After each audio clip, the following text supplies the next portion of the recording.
Kadyrov told Putin that he hasn't visited Chechnya in a while. He thanked Putin for restoring Chechnya. It was wiped out by Russia in the Second Chechen War.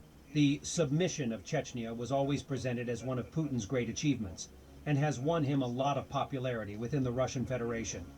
Now Kadyrov and his clan enjoy power over Chechnya, and getting rich there in exchange for loyalty to Putin. Мы не подведем и готовы выполнить любой ваш приказ. Спасибо еще за большое внимание, которое вы уделяете именно Чеченской Республике.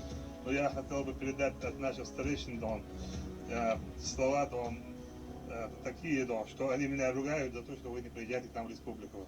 Что вы все сделали для нас, восстановили республику, не только автовокзалы, аэропорты, но и вся республика восстановлена, но вы давно не были у нас, поэтому они меня ругают, и просили вам передать, чтобы вы приехали к нам в республику.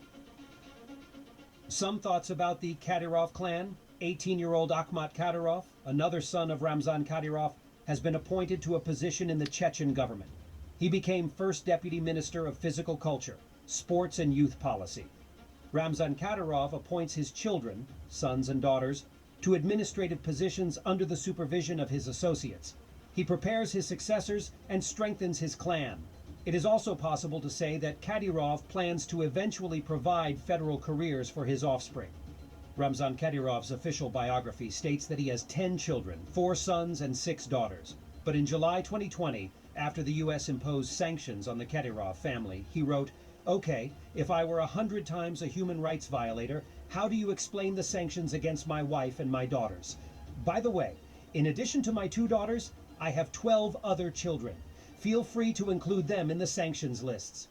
Kadyrov also has grandchildren, brothers, nieces, nephews, and numerous other relatives. The Kadyrov clan is one of the most influential and wealthy in Russia. That's why his son, Adam Kadyrov, has been receiving so many awards lately. This pleases his father and does not bother Putin.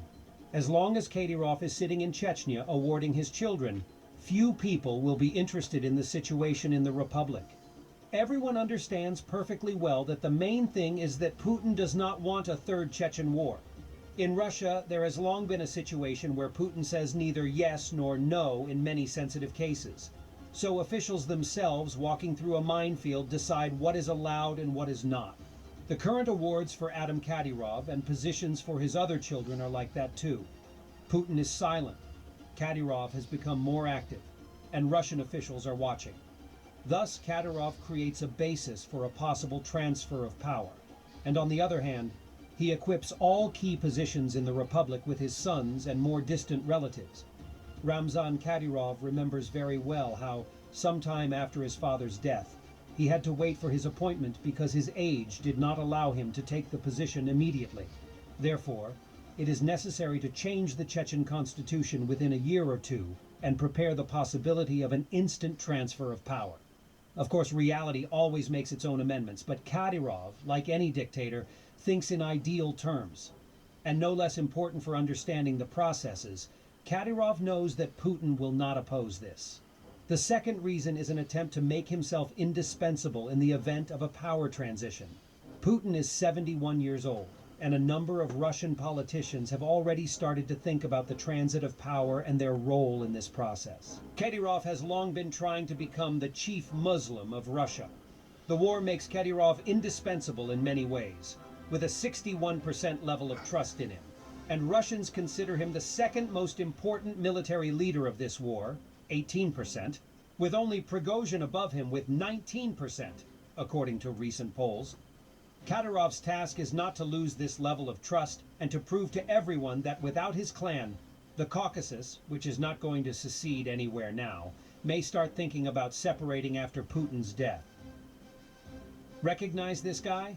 This is Russian propagandist Solovyev many years ago. He doesn't just look different, his speeches have changed as well. Back then, he thought journalists should be independent. Мы не колесики общепролетарского дела, поэтому фраза, что хозяин сказал, журналист прыгнул, это к Тверской. Журналист всегда независимый человек, тем более журналисту новой формации. Поэтому я требую уважения к нашей профессии, уважения к нашим коллегам. Речь не о саморекламе. Речь о том, что у нас есть обязательства, в том числе перед журналистами НТВ. Прав был Дима, ему низкий поклон, и правы все те, кто останутся ночью и будут сидеть. Нельзя позволять хаму брать власть над собой. Closing the border with Finland is just the beginning. Predictably, soon the same illegals might appear near Estonia, etc.